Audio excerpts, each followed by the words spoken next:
The desert wind was a constant companion, a gritty whisper that carried the scent of sun-baked earth and distant creosote. Lena adjusted her earmuffs, the sound of her own breath, a soft muffled counterpoint to the sharp crack of her rifle, a sound she was very familiar with. This was on some fancy indoor range with climate control and perfect lighting. This was the real deal, a stretch of empty desert land where the only rules were safety first and shoot straight. She was here to escape the world, to quiet the noise in her head. A noise that had been getting louder lately. She reloaded her 308, a graceful practiced motion, the weight of the bolt a satisfying thud as it locked into place. Her target, a small metal plate 1,000 yards away, shimmered in the heat haze. The mirage made it dance, a tricky phantom, but Lena knew how to read the wind. She knew how to compensate for the distance and the temperature and the elevation. Her father had taught her to respect a rifle, to see it as a tool, not a toy, a tool that demanded discipline and precision. She wasn't just shooting, she was meditating, a zen-like state of focus and calm. She squeezed the trigger, a slow, steady pressure, a breath held, a moment of perfect stillness. The recoil was a familiar push against her shoulder, the sound a loud, sharp report that echoed across the empty landscape. A moment of silence, and then a distant bell-like ping, a hit, a clean one. She smiled a genuine smile of satisfaction and lowered her rifle. The world was a mess. But for a few hours here in the desert, the world was just her and the rifle and the target. A shadow fell over her, a tall silhouette against the relentless desert sun. She looked up, a little annoyed at the interruption. A man in a simple black t-shirt and cargo pants stood there, a man with a quiet intensity in his eyes. A man who looked like he belonged here in the desert more than anyone else. She couldn't place him, but she knew he was military. She could tell from the way he held himself, his posture, his quiet authority. "Nice shot," he said. His voice was low and calm, a voice you'd listen to in a crisis. "Thanks," Lena said, a little defensive. "I've been practicing." He nodded, his eyes never leaving her rifle. "I can tell. Your form is excellent, your breathing is controlled, you don't have a flinch." "You sound like my dad," she said, a wry smile on her face. He didn't return the smile. "Your father was a good man, a great man, a legend. I served with him." Lena's heart skipped a beat. Her father, a legend. He never talked about his military past. He was just her dad, a kind man who taught her to shoot and to love the outdoors, a man who had left her too soon, a man she missed every day. "You knew him," she whispered the words, catching in her throat. "Every day for 10 years he was my mentor, my leader, my brother. We called him Raven." Lena's eyes widened, a shock of recognition. A name she had heard in a dream, in a whisper, in a story she could unquite remember. Raven, a name that was somehow both familiar and foreign. "He told me to find you," the man continued. "He told me if he didn't come back, I had to find his daughter, to make sure you were safe, to make sure you were ready." "Ready for what?" Lena asked, her heart a frantic drumbeat of confusion and dread. The man didn't answer. Instead, he gestured to a large hard case sitting on the ground next to him, a case she hadn't even noticed.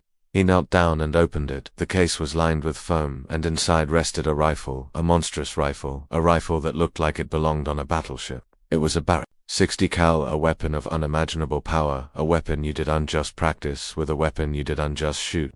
"This," he said, his voice still calm and steady, a voice that held the weight of the world, "is a legacy, your father's legacy," he said. "You would know what to do with it." He said, "You re a natural, you re a fighter, you re a survivor." Lena just stared at the rifle, her mind a whirlwind of questions, of emotions, of dread and confusion, and a strange sense of belonging. This wasn't a tool for target practice. This was a tool for war, a tool for something far more dangerous than she could even imagine. She looked at the man. His eyes were full of a quiet sadness and a deep respect, a look she had seen in her father's eyes a long time ago. "My name is Marcus," he said. "I am here to train you, to teach you, to prepare you for what's coming." "What is coming?" She asked, the words a plea for an answer, for a truth, for a reason, for all of this.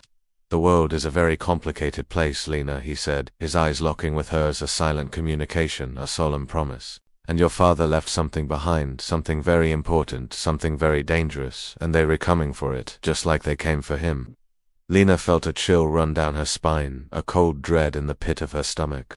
The noise in her head wasn't a noise anymore. It was a siren, a warning, a call to action. Her peaceful life in the desert, her quiet meditation with a rifle, her simple existence was a lie, a beautiful lie, a lie that was about to shatter. This wasn't just a day at the range. This was the beginning of a war.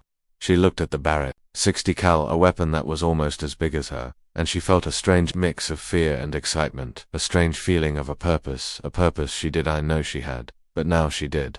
She closed the case, a slow, deliberate motion, a silent acceptance of her new reality, and she looked at Marcus. "Let's get to work," she said, her voice firm, her eyes shining with a newfound resolve, and she was just practicing anymore. The training was brutal, it was relentless, it was everything she never knew she needed. Marcus was a patient but demanding teacher. He taught her to shoot the Barrett with a precision she didn't know was possible.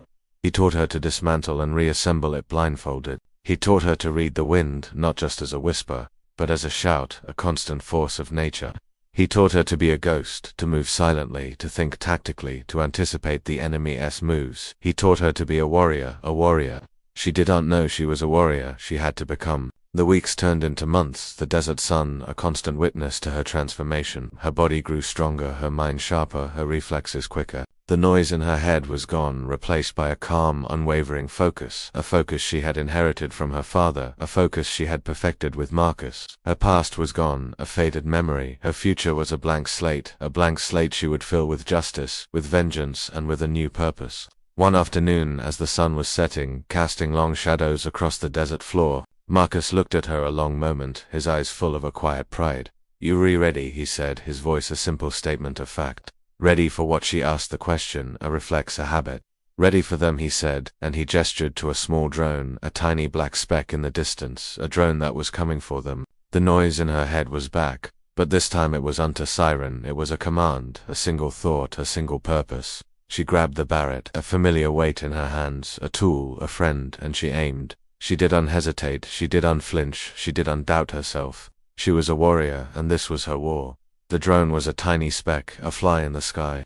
But she was the spider, the predator, the hunter. She squeezed the trigger, a slow, steady pressure, a breath held, a moment of perfect stillness. The recoil was a massive push against her shoulder, the sound a deafening roar that echoed across the empty landscape, a sound that was a declaration of war. The drone exploded in a shower of sparks and metal, a small, brilliant firework in the setting sun, a signal, a message, a clear warning. Marcus looked at her, his eyes full of a deep respect, a look of a comrade, a look of a brother. "They know you here now, Raven," he said, using the name for the first time. Lena smiled a cold, hard smile, a smile that didn't reach her eyes, a smile that was all business. "Let them come," she said, her voice a low growl, a voice she didn't recognize, a voice that was full of a newfound power, and she was ready for them, and she was ready for her. Destiny, a destiny. She had to fight for a destiny she would fight for and win. She wasn't just Lena, the girl who practiced at the desert range. She was Raven, a warrior, a legend, a woman who was ready for a war.